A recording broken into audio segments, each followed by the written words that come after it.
नमः संस्कृताय मित्रों, आप सबों का एक बार फिर स्वागत है मेरे YouTube चैनल रवि रंजन झा में। तो आइए आज हम सब आगे के पाठ को पढ़ेंगे। 11 पाठ तक हम लोग पढ़ लिए थे। आज हम लोग 12 पाठ शुरू करेंगे। 12वें पाठ को आज हम लोग देखेंगे। तो यह चल रहा था वर्ग 10 के लिए प्यूसम भाग 2। वर्ग 10 आप देख पा रहे हैं, प्यूसम भाग 2। संस्कृत के पुस्तक का नाम है प्यूसम भाग 2। द्वादशः पाठः कर्णस्य दानवीरता, यह शीर्षक है। कर्णस्य दानवीरता कर्ण शब्द है। कर्ण शब्द का षष्ठी एक वचन होता है कर्णस्य, यथा बालकस्य देवस्य तथैव कर्णस्य। तो कर्णस्य दानवीरता अर्थात कर्ण की दानवीरता, कर्ण की दानवीरता, इसका अर्थ यहाँ आप देख पा रहे हैं। तो यह जो पाठ है वह महाभारत के एक पात्र पर आधारित है। महाभारत में एक पात्र था कर्ण। कर्ण अपनी दानवीरता के लिए जाना जाता था। तो कर्ण की दानवीरता किस प्रकार प्रसिद्ध हुई लोक में, इस विषय में हम कुछ जान पाएंगे इस पाठ के द्वारा। स्मरणीय तथ्य में देख पा रहे हैं कि यह पाठ भास के कर्णभार नामक रूपक से लिया गया है। भास संस्कृत के एक बहुत बड़े नाटककार थे जिन्होंने 13 नाटक संस्कृत में लिखे। तो संस्कृत के बड़े नाटककार भास, उनका एक नाटक है कर्णभार। यह मुख्य रूप से रूपक है। रूपक का यह एक अंश है कर्णस्य दानवीरता। तो दूसरा पॉइंट आप देख पा रहे हैं, भास के 13 नाटक हैं जो निम्नांकित हैं। भास के 13 नाटक का ही एक अंग है रूपक। उसी कर्णभार नामक रूपक से कर्णस्य दानवीरता पाठ को 10वीं वर्ग के पाठ्य पुस्तक प्यूसम भाग 2 में लिया गया है। तो कर्ण भास के 13 नाटक कौन कौन है, किस नाटक में कितने अंक हैं, यह सब यहाँ आप देख पा रहे हैं, नाटक और अंक। पहला नाटक है प्रतिज्ञा यौगंधरायण। प्रतिज्ञा यौगंधरायण, इस नाटक में 4 अंक हैं। दूसरा है स्वप्नवास बदत्तम। स्वप्नवास बदत्तम में 6 अंक हैं। तीसरा है उरुभंगम। उरुभंगम में 1 अंक है। यह एकांकी है। एकांकी का मतलब होता है जिसमें 1 अंक हो। चौथा है दूत वाक्यम। दूत वाक्यम भी एकांकी है, इसमें 1 अंक है। 5वां पंचरात्र। पंचरात्र में 3 अंक है। छठा है बाल चरितम। बाल चरितम में 5 अंक है। 7वां है दूत घटोत्कचम। दूत घटोत्कचम नाम के नाटक में 1 अंक है, यह भी एकांकी है। और 8वां आप देख पा रहे हैं कर्णभारम। कर्णभारम में भी 1 अंक है, यह भी एकांकी है। इसी कर्णभारम नाम के नाटक से इस पाठ को 10वीं वर्ग के प्यूसम भाग 2 में 12 पाठ के रूप में जो शीर्षक है कर्णस्य दानवीरता, वह इसी नाटक से संग्रहित किया गया है, संकलित किया गया है। इसका नाम है कर्णभारम। इसमें मात्र और मात्र 1 अंक है, अर्थात यह एकांकी है। 9वां है मध्यम व्यायोगः। मध्यम व्यायोगः नाम के नाटक में भी 1 अंक है, यह भी एकांकी है। 10वां है प्रतिमा नाटक। प्रतिमा नाटकम। प्रतिमा नाटकम में 7 अंक हैं, सप्तांकी है। 11वां है अभिषेक नाटकम। अभिषेक नाटकम में 6 अंक हैं।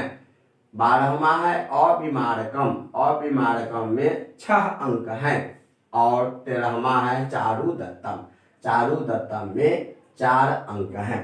इस प्रकार से कर्णस्य दानवीरता जो 12वें पाठ के रूप में पठनीय पाठ है, पठनीय शीर्षक है, यह कर्णस्य दानवीरता भास के 8वां नाटक कर्णभार से लिया गया है।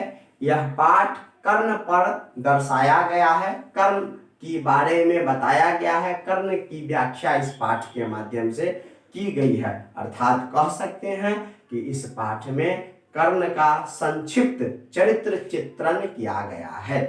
आप दिनकर के रश्मि रथी में भी कर्ण के बारे में जान सकते हैं, कर्ण के बारे में पढ़ सकते हैं। दिनकर अपने रश्मि रथी में कर्ण के बारे में बहुत अच्छा वर्णन हिंदी के काव्य के द्वारा किए हैं।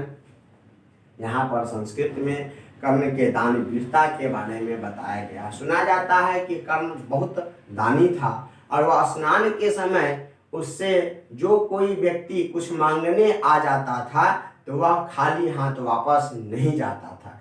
ऐसे किसी भी समय कर्ण से कोई भी कुछ भी मांगने चला जाता था तो कर्ण उसको निराश नहीं करते थे, लेकिन स्नान के समय जो मांगने जाते थे उस समय वह विशेष रूप से उनका आदर सत्कार और सेवा किया करते थे। ऐसा जनश्रुति है, ऐसा शास्त्रों में वर्णित है। आप देखिए तो कर्णस्य दानवीरता में कर्ण बहुत बड़े दानी एक राजा थे, अंग देश के राजा थे। दुर्योधन के द्वारा कर्ण को अंग देश का राजा बनाया गया। भागलपुर जिला को अंग देश कहा जाता है। भागलपुर के तरफ अंग देश प्राचीन काल में था, अभी वह बिहार का भागलपुर जिला जाना जाता है। भागलपुर की भाषा को अंगिका कहते हैं, क्योंकि प्राचीन काल में आज का भागलपुर अंग देश था और वहाँ की जो क्षेत्रीय भाषा है वह अंगिका है। तो उसी भागलपुर के तरफ अंग देश था और वहाँ के राजा किसी जमाने में कर्ण हुआ करते थे। कर्ण सूर्य के पुत्र थे, सूर्य पुत्र कर्ण, और वह बहुत बड़े महारथी थे। आइए उनके विषय में जानते हैं। आपके पास किताब होगी, आप किताब में देखिएगा। हम एक एक पंक्ति ऊपर से पढ़ेंगे और उसका अर्थ स्पष्ट करने का प्रयास करेंगे। कहता है अयम पाठः भास रचितस्य कर्णभार नामकस्य रूपकस्य भाग विशेषः। कहता है अयम पाठः अर्थात कौन पाठ? अयम पाठः का मतलब होता है यह पाठ, अर्थात कर्णस्य दानवीरता नामक पाठ। अयम पाठः अर्थात कर्णस्य दानवीरता नामक पाठ।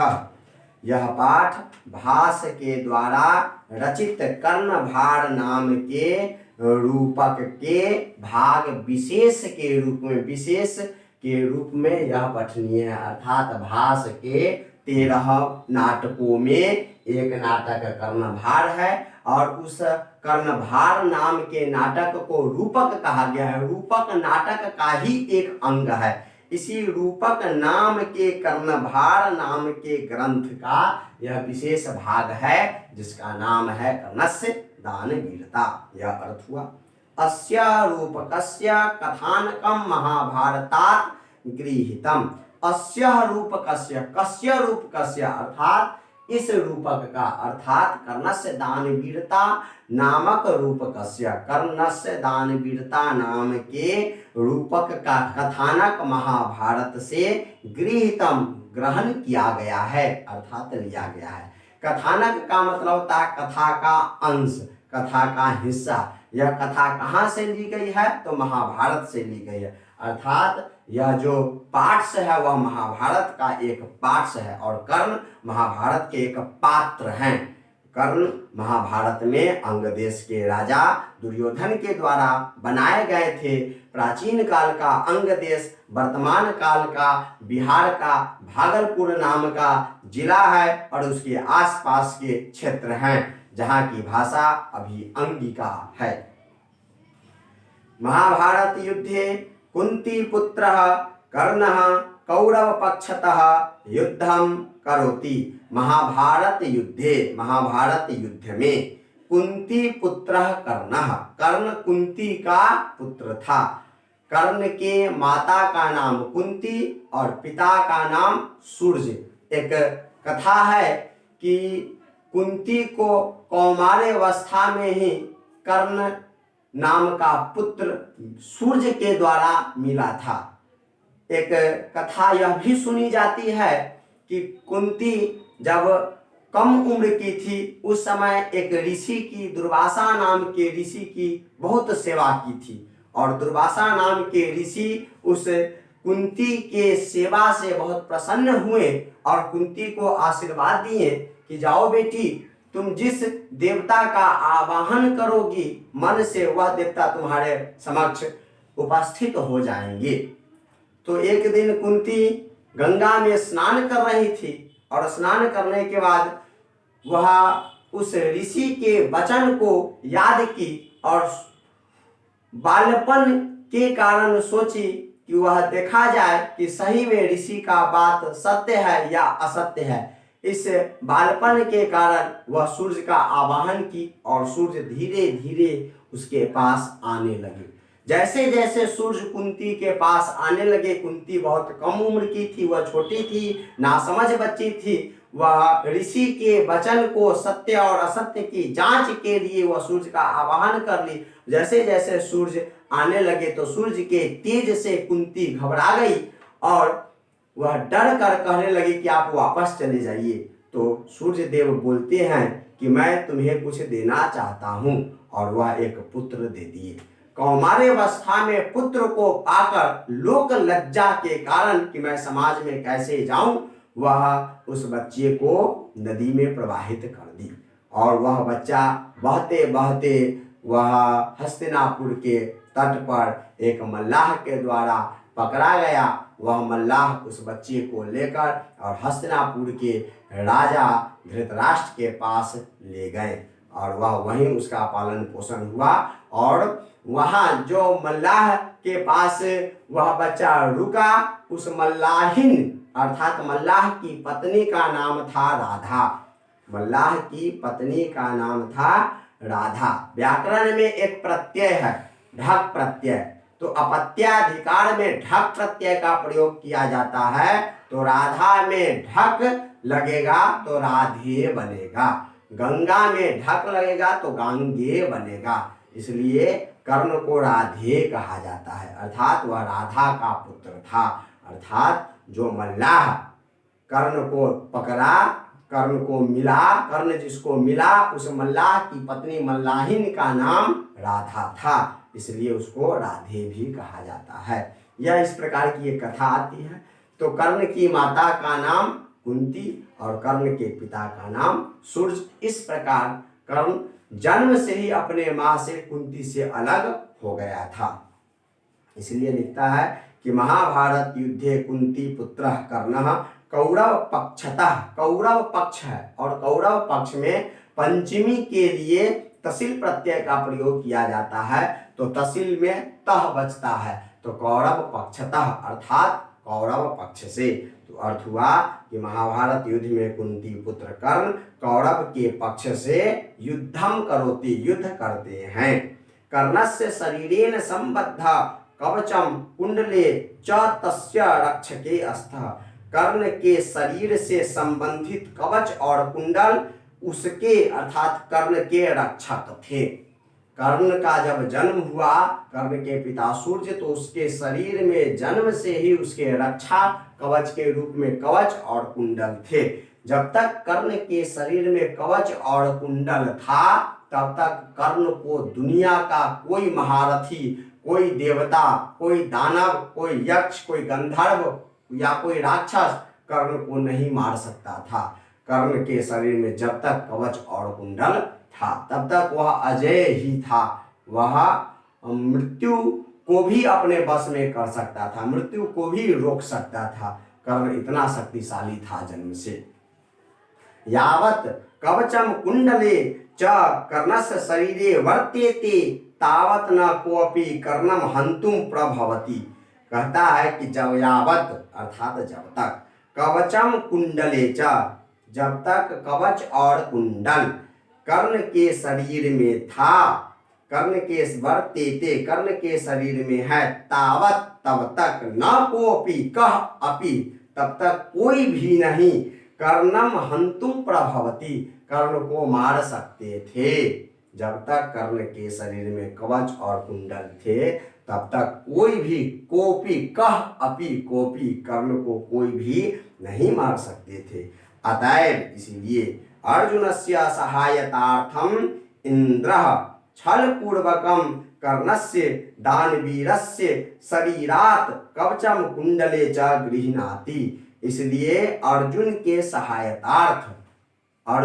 सहायतार्थ इंद्र छल पूर्वक दानवीर कर्ण के शरीर से कवच और कुंडल ग्रहण करते हैं। प्रश्न ये उठता है कि आखिर इंद्र ही क्यों ग्रहण करते हैं?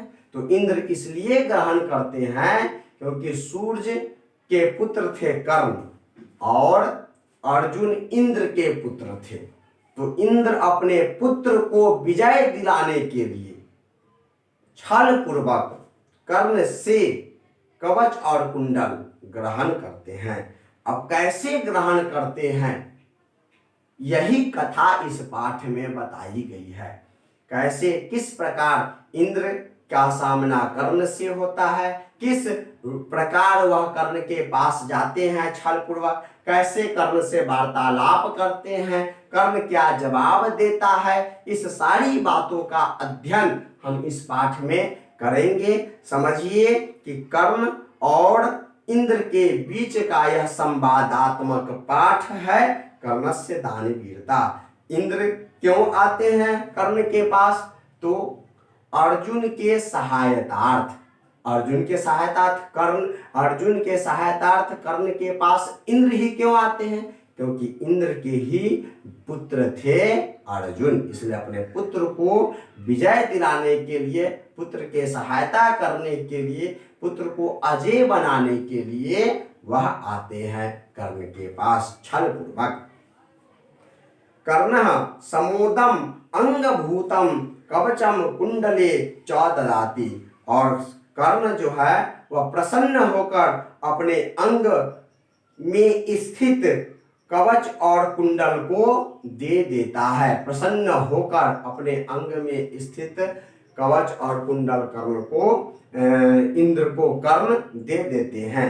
भासस्य 13 नाटकानि लभ्यन्ते। भास के 13 नाटक उपलब्ध हैं। यही 13 नाटक भास के हैं। प्रतिज्ञा यौगंधरायण, स्वप्नवासवदत्तम, उरुभंगम, दूतवाक्यम, पंचरात्र, बालचरितम, दूत घटोत्कचम, कर्णभारम, मध्यम व्यायोगः, प्रतिमा नाटकम, अभिषेक नाटकम, अविमारकम, चारुदत्तम। इसलिए लिखता है भासस्य 13 नाटकानि लभ्यन्ते तेषु कर्णभारम अति सरलम अभिनेयम च वर्तते।